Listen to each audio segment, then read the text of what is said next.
প্রিয় দর্শক, চলে এলাম দুবখোলা নদীর মাছের বাজারে। বাজার জমে উঠেছে, বিভিন্ন ধরনের মাছের সংমিশ্রণ নিয়ে সাজিয়েছে দোকানদাররা। প্রিয় দর্শক, দেখছি বিশাল আকৃতির রুই মাছ। প্রত্যেকটা রুই মাছের ওজন প্রায় 10 থেকে 12 কেজির কাছাকাছি।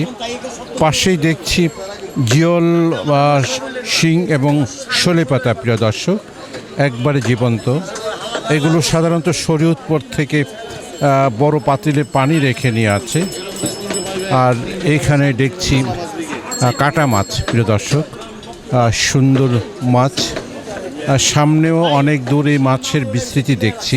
এখানে আরও 2জন দোকানদার আছে, এখানে সাজিয়ে বসছেন। এখানে দরাদরি করছে ইলিশ মাছ। ভাই আসসালামু আলাইকুম, কেমন আছেন? ভালো আছেন? বড় বড় মাছ, আরো বড় কোরালা ছিল একটা 15 কেজি বেচে আলাইছি, আর হলো ছোট ছোট বেচছি 2টা। আর এটা হলো নদীর রুই মাছ কেটে দিছি। এটা নদীর রুই মাছ। ওজন কেমন? ওজন একটা 9 কেজি 10 কেজি। এত ওজনদার মাছ করতে আর এডি আছে 9 কেজি 8 কেজি। ওগুলো নদীর না? আর ওই যে চাষের ওটা হলো 420 টাকা কেজি। তাহলে নদীরগুলো কেমন আশা করছেন? এটি 1200 চাই 1000 টাকা কেজি বেচুম, আর এটি 1300 চাই 1100 বেচুম কাইটা। কাটাটা 1100 করে বিক্রি করবেন না? প্রিয় দর্শক, আজকে অনেক মাছ, সকালে আরও বেশি মাছ ছিল।